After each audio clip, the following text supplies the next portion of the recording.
Hi, I'm Rick Crow, and this is Short Track Stories.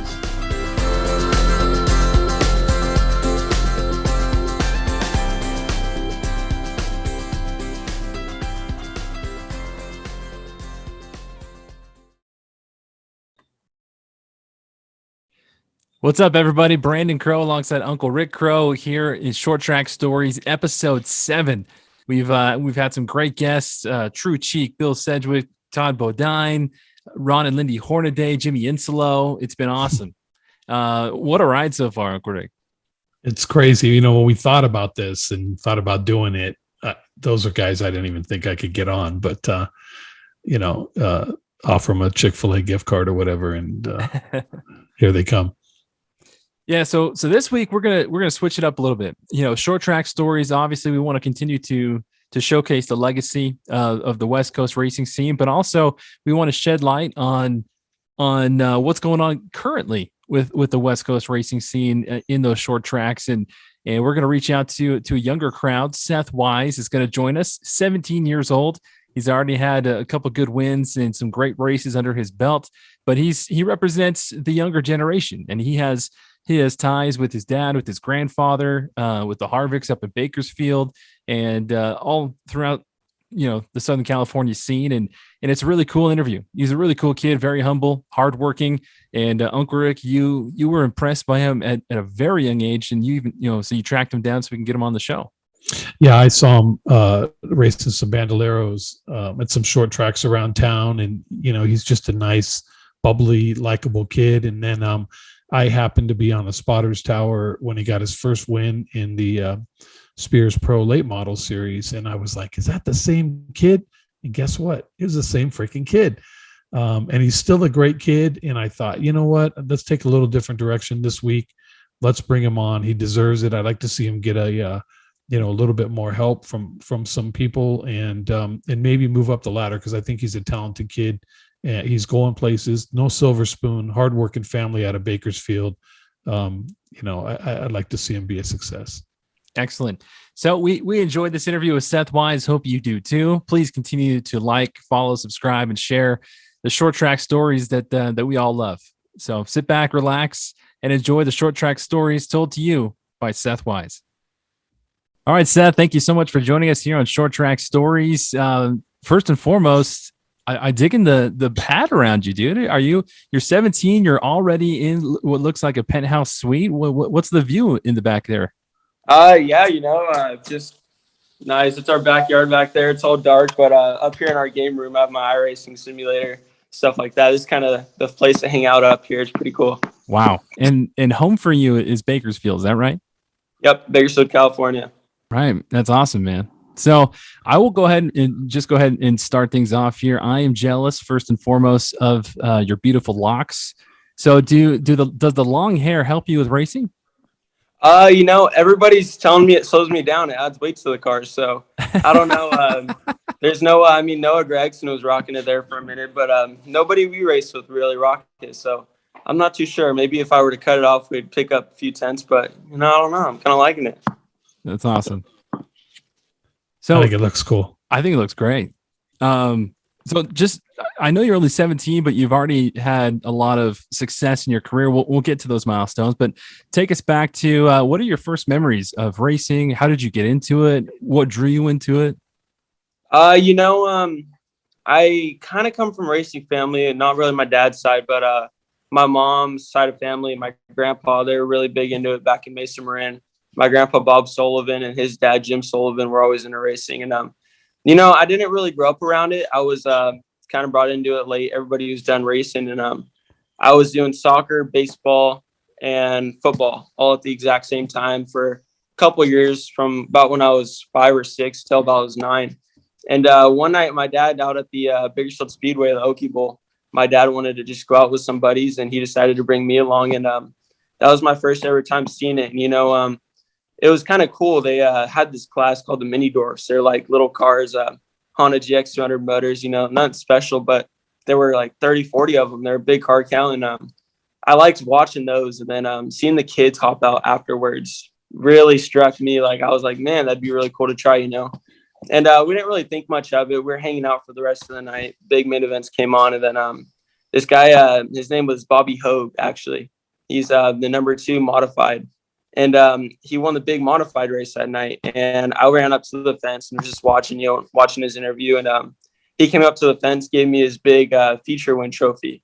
And that's, I feel like, what really kicked it off. That kind of sparked me, made me excited about it. And he invited us to the pits after the race, and we went and checked out his car. And of course, there happened to be a little mini Dorf sitting right next to him that we went and checked it out. My dad talked to the other parents, and I was playing baseball a few weeks later, and I came home, and my dad had a little mini Dorf in the driveway just sitting there for me. So that was really cool. I wasn't really expecting it. My dad kind of thought, we'll try it, have fun with this, see how it goes, and if we don't like it, sell it. But racing was just a sport that kind of stuck to me, and we kind of stopped everything else and got really big into racing from there. That's awesome.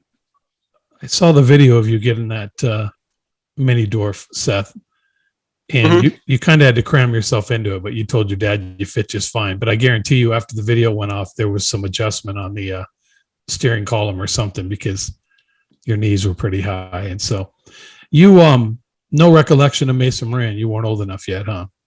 No, that was just not my time yet. When I was born, my grandpa, none of them, they're already all done racing because they kind of backed off a little bit when they had kids, my mom, them. But my grandpa, big open comp guy, he used to race with all the big guys out there. Then my grandpa, Jim Sullivan, that's what they did, every weekend. They owned Solely and Son Hydraulics, and they would help a bunch of others out. They helped Kevin Harvick out in his beginning days. And, that's just what they did every weekend. I hear stories. I mean, I always go out work. That's where our car is actually.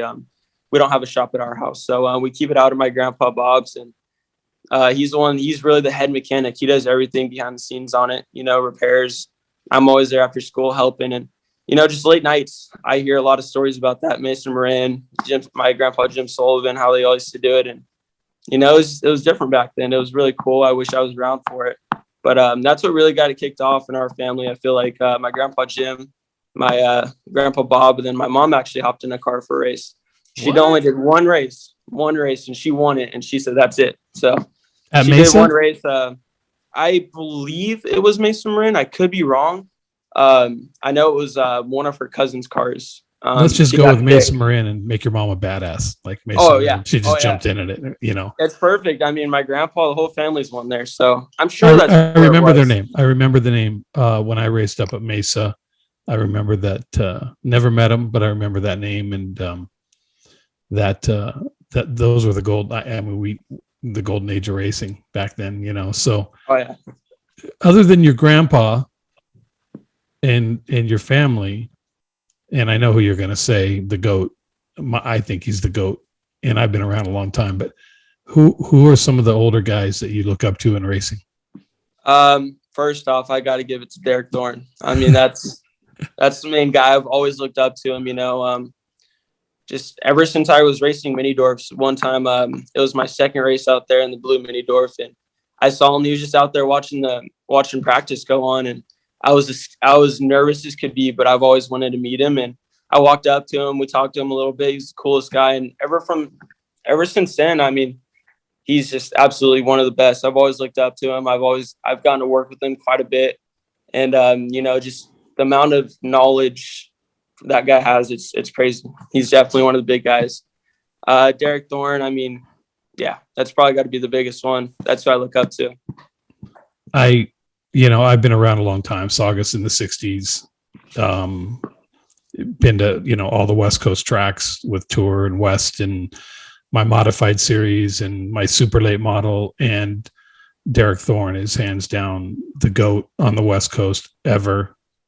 Better than Hornaday, better than Insolo, better than all of them. They'll yell at me for saying that, but no matter what the guy gets in, he wins. And, we're going to get him on the show here pretty quick. Hopefully, absolutely. We'll either get him or we'll get Byron to come on and tell stories about. So I remember the first time I think I ever saw you was, I think, at Orange Show in a mini Dorf or a Bandolero, maybe. Bandolero, yeah. And then you were what, maybe like, I don't know, you were young, like About yeah, 11, 12? 12, 13, yeah, right around there. And then I didn't see you.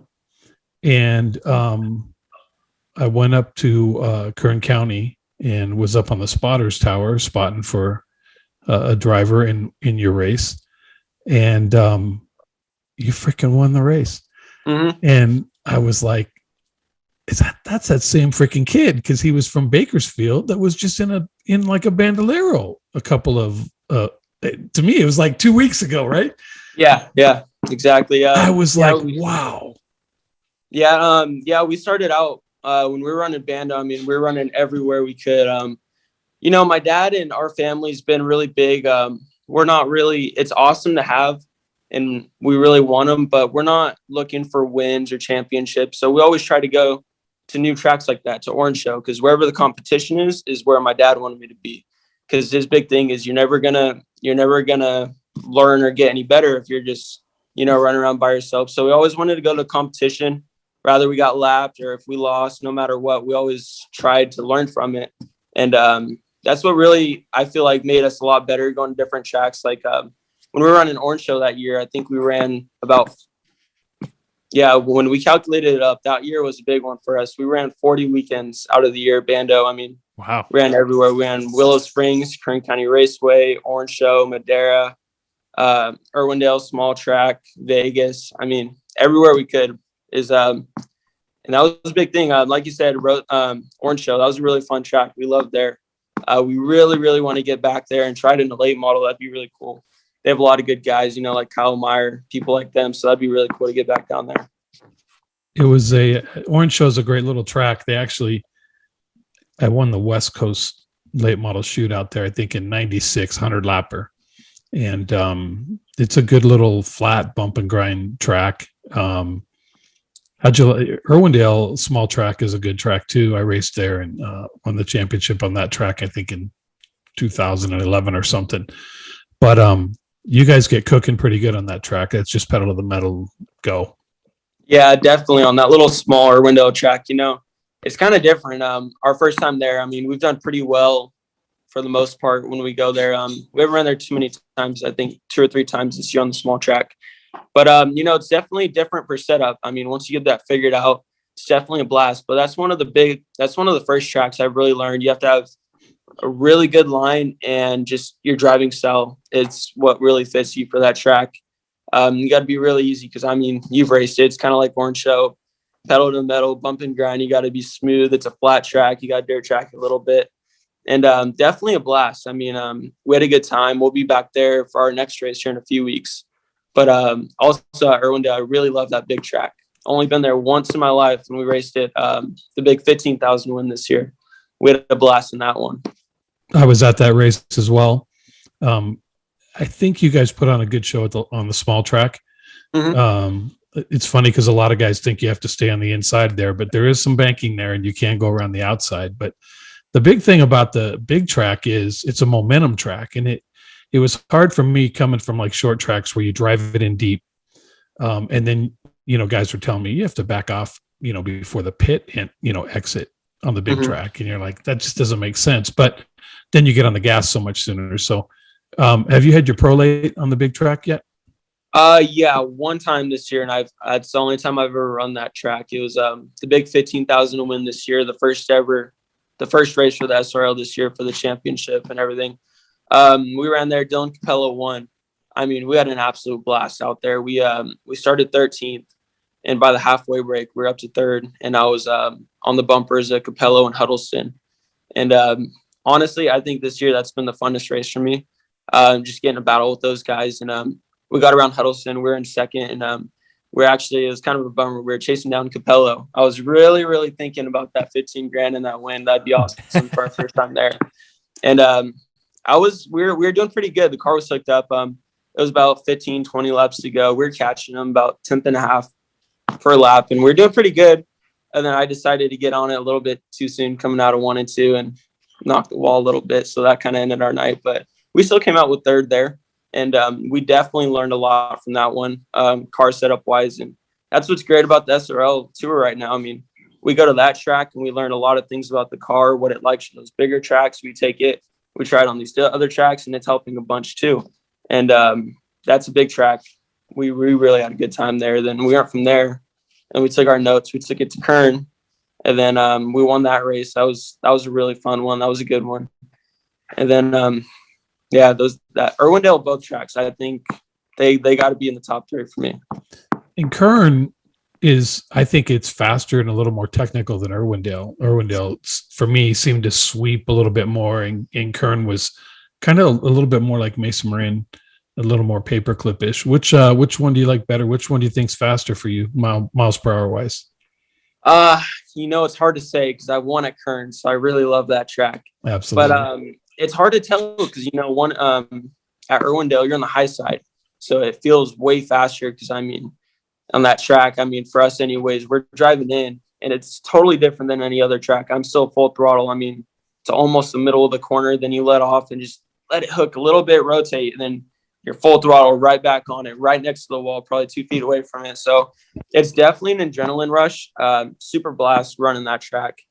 But going faster wise, I would have to say Irwindale, I think, because like you said, it's a big momentum track right up against that wall, and you're always on it. Yeah, they say the closer to the wall you are, the less it hurts when you hit it. So that's good, Yeah. And Irwindale with the two different corners, when you're going into 3 and 4, you get that little dip going in, which is kind of unsettling the first couple of times you hit it, and then you kind of get used to it, But your car, I worked on that car a little bit, Seth. Did you? Yeah. Spangler's old car. I just realized it was Spangler's old car. That car always ran good at Irwindale. Keith did good in that. You guys picked it up from Spangler, huh? Is it a 602 motor or? It's actually Keith Spangler's old Victory Circle perimeter car. Definitely one of the older cars out there in our field. 2010 perimeter. It's old, beat up. We've reclipped it, but it is what it is. We're having fun. The car is really happy. We found what's made it fast, so it's working for us right now.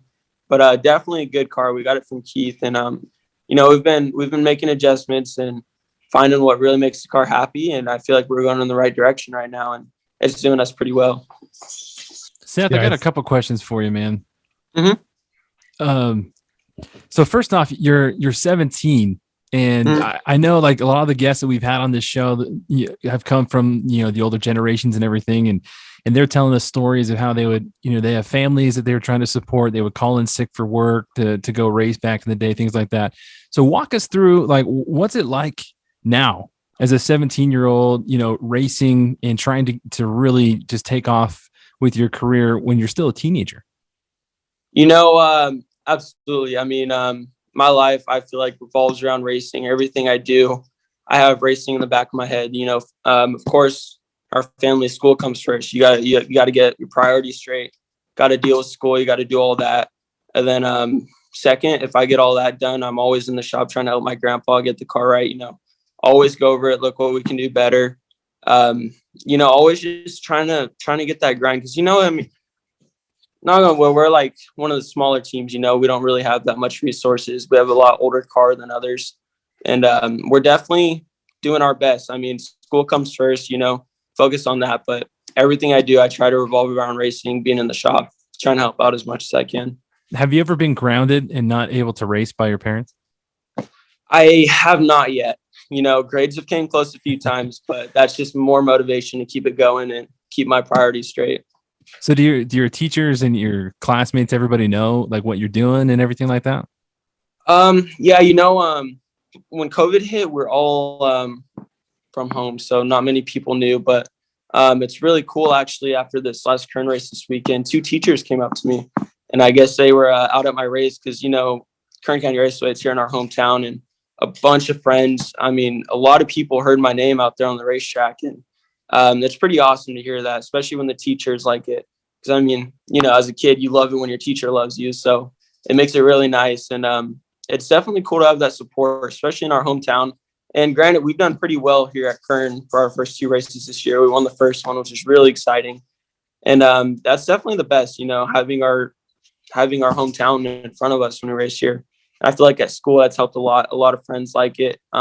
Definitely brings out a lot of people to the races also, which helps out the racetrack.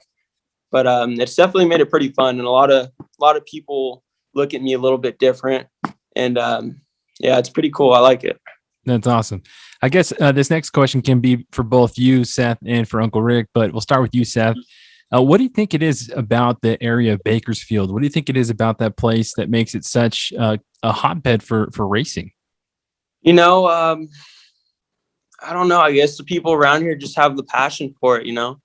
There's a lot of people, either it's racing, trucks. I mean, it's just kind of a little small town thing, you know. We like being outside, and people around here just like that. And especially at the racetrack, you know, especially on my grandpa's side of town. Say I live on the east side, so there's not much of it. But I mean, I can cruise the neighborhood of my grandpa's, and I mean, I see dirt cars, I see haulers just sitting out front. Like down the street's Dotson. He's really good dirt racer, and it's pretty cool to see his cars and stuff out there every once in a while. And yeah, you know, I just feel like everybody has a passion for it here. My grandpa, of course, he's been here his whole life, and all my grandpa's friends, they all love it. They've all been around racing. And I feel like it's just a big thing here in Bakersfield, especially with guys like Kevin Harvick who came out of here. That's kind of made everybody, you know, like people who aren't involved with racing. I mean, they've heard about it, so they kind of enjoy it, talk about it. So that's pretty cool. Interesting. Uncle Rick, what's your take on that? Well, you know, Harvick wasn't the first guy, right? The Mears brothers, the Mears brothers were. But I think anytime you grow up in a small town, which Bakersfield, I wouldn't consider it small, but it was small. It's spread out as Saugus, and you have a local racetrack, and you get press at the local racetrack and stuff, and people grow up going to the local racetrack. It gets a following, and people want to race. I mean, you heard how Seth got hooked the same way I got hooked as a kid. Right. You know, you go up and you talk to a driver and they treat you well, and you know, you get a couple autographs, and then it's like, oh man, this is what I want to do. Right. I started on 3-wheelers. You know, most kids are on a dirt bike or a quad or something, and they got that need for speed and they want to go racing. And so Bakersfield is a, you know, conservative little town, and a lot of ag. You know, they love their racetracks. They got dirt track up there. They have Oildale. They have, you know, Mesa, and then it went over to Kern County Raceway Park, which is a gorgeous facility. So I think it's, you know, it's probably harder in Seth's time than it was in my time, because we didn't have ESPN, video games, or any of that kind of stuff. So we only could go to Saugus Speedway. That was the only thing to do if you weren't playing sports. There's so much competition for, you know, like Seth just said, he's got iRacing and, you know, all kinds of other stuff. So the fact that there's a young guy like Seth pulling other young kids over to watch, inviting them on his crew or whatever, it's just going to go ahead and it's going to build more momentum. But Kern County's not running a weekly show anymore, are they? They're just running God, that just sucks. Yeah. It's definitely, you know, when we started, my dad went out before us, before we even had a car. Kern County Raceway open, and it was huge. I mean, they're having weekly shows. They had really big late model car counts, and you know, every division, none of them were hurting. Everybody was going out every weekend. Like, that's what my dad looked forward to. Him and his buddies would go out there, have a good time. But yeah, they kind of took that away. I mean, I don't know what the deal is, but it would be really cool if we could have a local show, even late models, you know. And I feel like it would help the SRL and everything else as well, because, you know, just having a local racetrack, like you said, all the guys around here, we'd go there. Then, I mean, they don't have to run the whole tour, but when the tour would come, we'd have a big car count and help things out. But it's definitely, for how nice of a facility that is, it's a bummer, you know. I wish they still had it like it was. We had big car counts, like I said, back then, and it's kind of a bummer we don't have a local show. So late model racing, if we want to go anywhere closest, probably Madera, anywhere like that. You know, it's kind of a bummer. They've done a great job down in Madera, Kenny Shepard, with, you know, Nut Up in their junior late model series, which you ran that as well. And this is a thing that I dig about you, Seth. I know you're not a golden spoon, silver spoon kid, right? I've talked to, you know, some of your sponsors and some other people. I've watched you. You know, when you won the race at Kern, the first one, you were in a Bass Pro Shop hat and a pair of swim trunks or something. Like, it's like you don't even take yourself serious. And so I know that your family doesn't have a lot of money. You're not entitled, and you guys are just working hard. You ran that junior late model series at Madera. Was that one of your guys' cars, or was it a rental, or who? That wasn't the Spangler car, right? No, that was Spangler car. Oh, was it? That's where we started out, was junior late models in Madera. That's our first race there with the Spangler car. We had no idea how it would go. We were just going up there to have fun and pulled a third out of it, and that really got us hooked. And then junior late models, Kenny Shepard, they're doing a great job. If it wasn't for that, we wouldn't be where we're at right now. Like, period. It's definitely a great program up there. We love going up there. It kind of sucks that our schedules conflict so much. We want to go back there more. We'll definitely be there again. We've been running the big money races down there like last year. We got second to that one. And, we'll definitely be back there this year. They do a really good job. Kenny Shepard runs that track really well. And we always have a good time going down there, never have any problems. And like you said, we're out there to have fun. And that's one of the best tracks to do it at. What is the age gap for the junior late models? It's something ridiculous. It's either 12 and up or 10 and up or something. Even 12 and up is ridiculous. I can't think off the top of my head. I want to say around 10, because I remember Tristan McGee came through, then Jeffrey Erickson's in there now.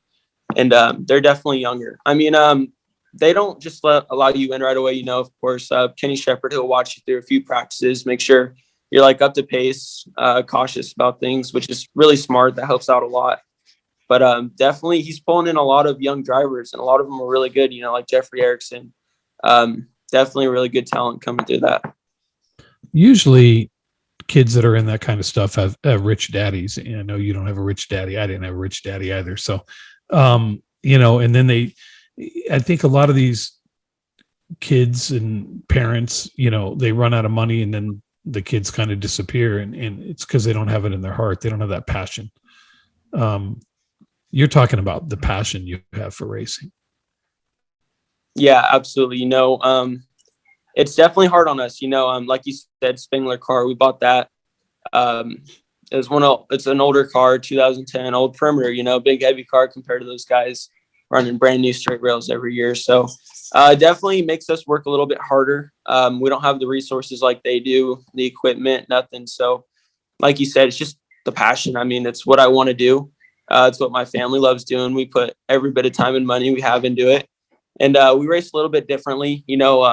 I'm always trying to be as smart as I can, because obviously I know if I wall my car, wreck it, we go back to the shop and scratch our heads and try and figure out what we can do to piece it back together, and not just, show up to the new car next race. But it definitely changes the mindset a little bit, but it also pays off a lot when we get big wins or do really well. It just really makes us proud, makes my dad and grandpa proud. Do you miss football, baseball, or any of that stuff? Yeah, always. That was my thing before racing. I was every day of the week, I would always have to skip one game for the other. I was doing 3 at a time, I'm still doing high school sports. Actually, I'm not able to this year because Spirit Southwest Tour schedule. It's a month apart, which is pretty good timing. But for me, my dad and my grandpa, it's kind of rushed. So we're always trying to get the car together, do what we can, make the best of it. But absolutely. But, racing is just, that's my passion. That's what we really want to do.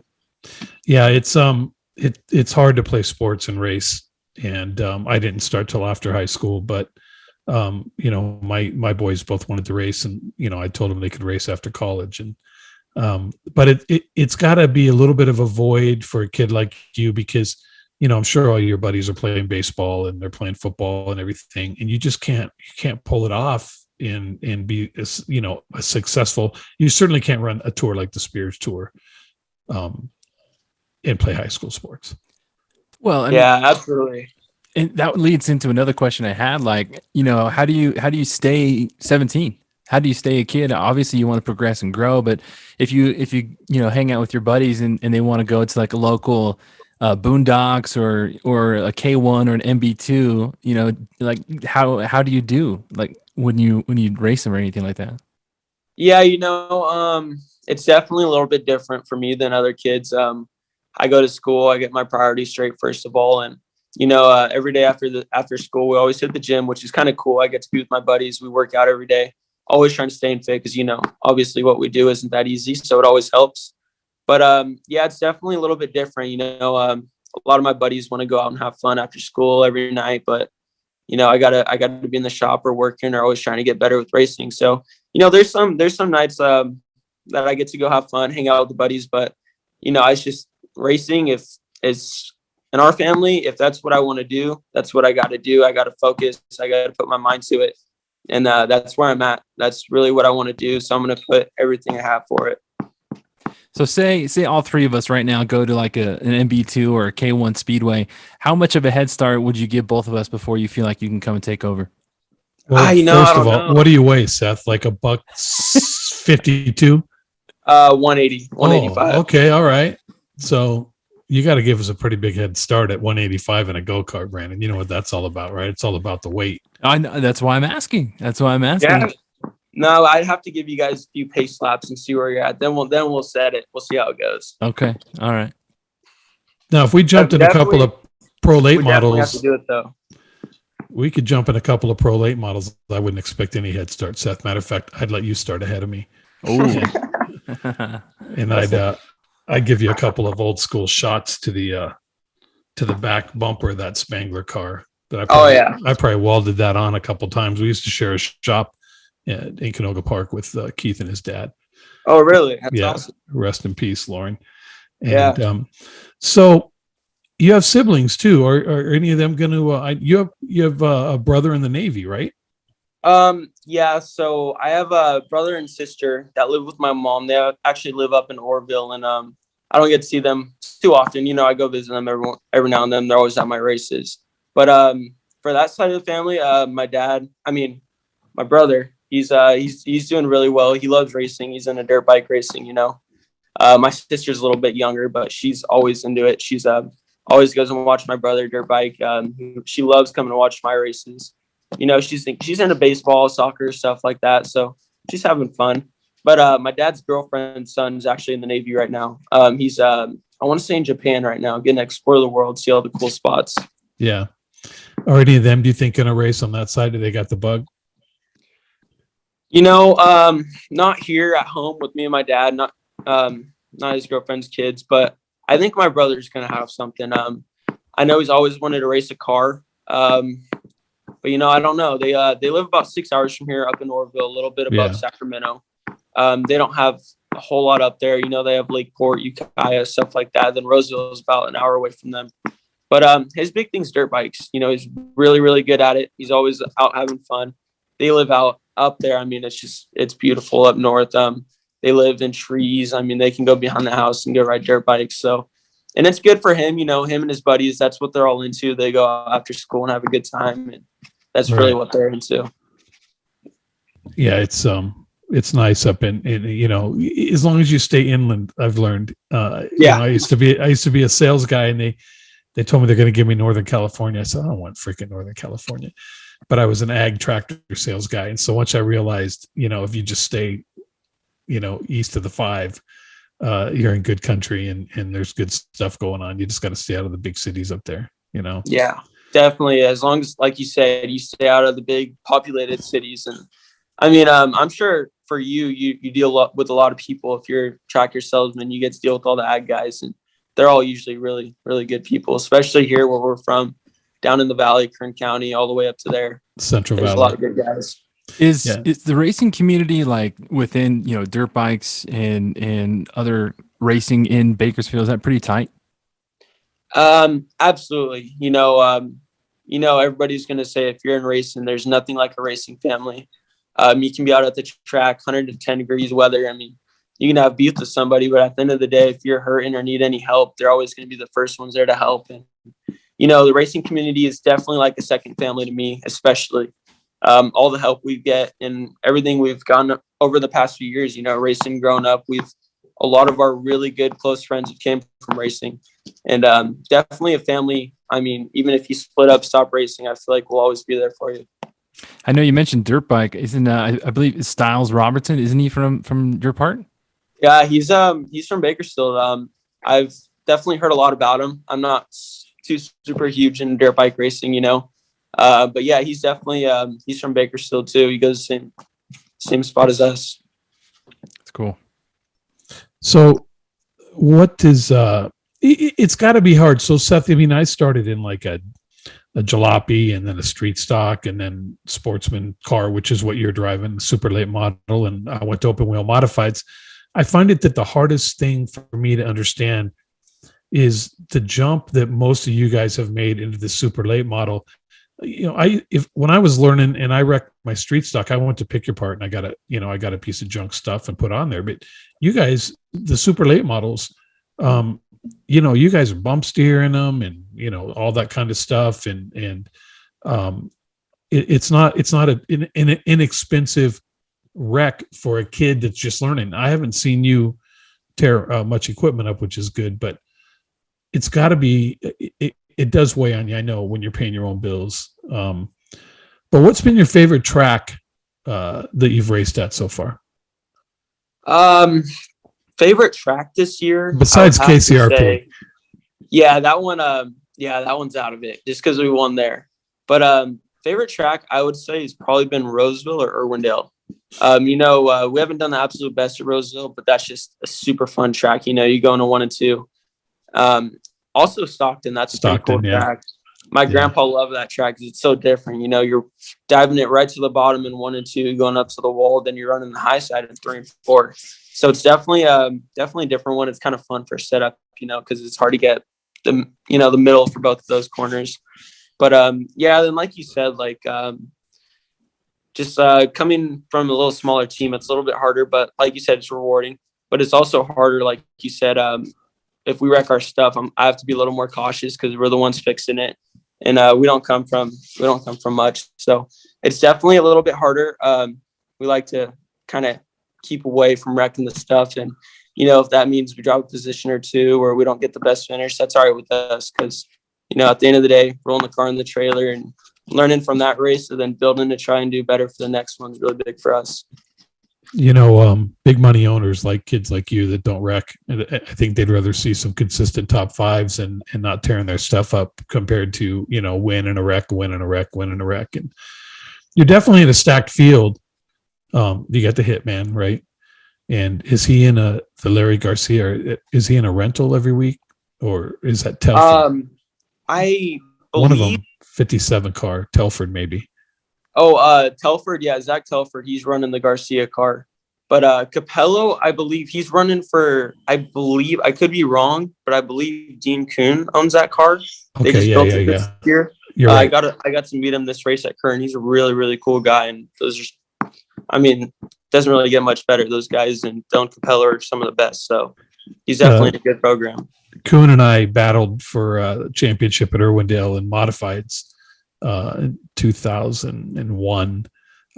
He's a good shoe. And then Steve Teets, I think, is the crew chief for the Garcia car, and you know, he's a good shot guy and good setup guy, and so yeah, the times have definitely changed, and you know, I have a lot of respect for you and what you're doing and your humbleness and you know, the way that you go about it, and it's just awesome to see a family, you know, affair you know, show up. It kind of just reminds me of just good old fashioned racing, right? You know, and grandpa and your dad and you know, I see your family going out every time, and you know, you're a humble kid and you're learning how to work on the car, and that's a good thing. And you know how to set up the front end and the bump steer and do all that stuff, or does grandpa do all that? No, that's a big rule in our family for my dad and I. I got to work on the car and learn everything about it. And not only that, I mean, I feel like it's a lot better perk to have. I mean, going back to Derek Thorne, I mean, that half the reason that guy's so good is because he works on all this stuff. You know, he knows how everything works, and I mean, he builds it. So, you know, he knows his way around the car and how everything's supposed to work and what does what. So, I mean, I feel like that's a really big thing for us. And coming from a smaller team, that's really cool for me. I enjoy doing it, getting to work with my grandpa and my dad on it. So it's definitely a little bit different, you know, but I'm really enjoying it. I'm getting to learn everything. Just having a good time, like you said. What kind of sponsorship you running on that car? What do you got? Who you got? A really big sponsor for us right now is Ted at Sport Product Services, Free Flow Engine Coolers, and then we have Dave Reeves, which he mentioned you a few times. You guys used to go back, and then Christian Kudachuk and also Daryl Abbott. Those guys are helping us out quite a bit. Nothing huge, not no big primary huge sponsor. So, but it's working, and without them, it wouldn't be possible.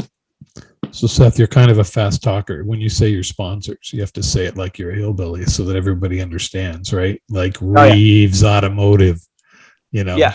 You have to say them slow like that, right? But well, I'm sure there's big things to come, and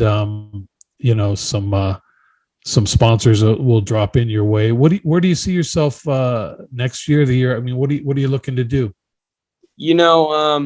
My dream would be to be in a super late, talking to Derek and guys like that.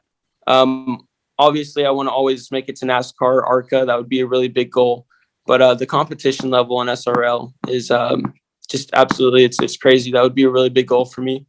We're not really set on anything next year. Hopefully we can get a good sponsor. Maybe somebody let me test or drive their car would be a dream, That'd be awesome. It's kind of harder for us since we're a lower budget team, but I feel like if we got a really good chance in that we would do really well and be able to show ourselves. But hopefully in a super late or an ARCA car, that would be really, really cool. So the super lates, we had Sedgwick on a couple weeks ago, and he's an old Saugus guy, and he was Thorne's crew chief, and he won West Champions. I mean, he's done everything. And we were asking him, why he did better in a West car than like a super late or a tour car. And he said that the West cars were heavy and he's sloppy, and and they are. I've been in a West car, you kind of just throw them around. If you pulled your car out against a West car 10 laps in, they just have better tires, but 10 laps in, your car's faster than a West car. And so, but there are some good opportunities, with the Brancati, and, McNally's running some teams, and you're definitely going to get some good visibility. And there's some good West Coast rides that they're not requiring people to bring money. Some are, but there's a few. Brancati does it for the love of sport. And so, maybe some of the visibility of what you're doing, in the pro lates. The tour cars, they're a whole different animal. Even since, when I raced them and I look at them now, I was with McGee and his dad, and they're just, I don't know, man, those things are just they're so much, they're wicked fast. Yeah. They are wicked fast compared to when I don't know how many more mile an hour they're going since I raced them, but they're bad. Yeah, absolutely. I was talking to, I've always heard from many guys, but I was talking to Mike Nakes, their big crew chief, and setup guy this weekend, Tony Caputo, about all that. And I mean, he's doing the different ranks, Pro Lake, ARCA, then like Super Lake's just way up here. I mean, the competition is insane. And going back to guys like Derek, like those guys, it takes many years to get that good, to know your car that well and just be a crazy driver, just like to be that good. But I mean, it definitely take time, but my dream would be to try and get into that and show what we got, and definitely learn from everybody that we can to try and get in it and always get better. Yeah, I think, I know for a fact the super lates right now are the most competitive division in the United States. The best drivers are at the Snowball Derby and, Pensacola and Spears, everything. I wish Spears could take over everything, right? They've done a fantastic job, and they go way back, right? I don't even know if you knew that, but the Spears go way back to, I think every person we've interviewed so far in our podcast, and I knew it, but Brandon didn't know, has come from something, either a Spears Super Late or the original Spears tour cars and the truck series and everything else. And so they've been a good, friend of our sport. So Seth, I'm sure you have some homework or something to do, right? A little bit. Your dad's yelling at you in the background there or something. Yeah.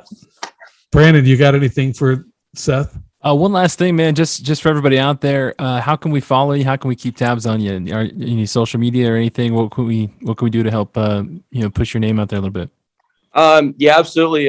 Facebook and Instagram, just under Seth Wise. That's where we do most of our stuff. We have a racing page, Seth Wise Racing. You always see stuff every race weekend. We have some stuff posted there, how all the updates, how everything's going. But main way to find me is just Instagram and Facebook under Seth Wise. That would be the best way. Awesome. Second period English, right? Find me in second period English class with Mrs. Johnson.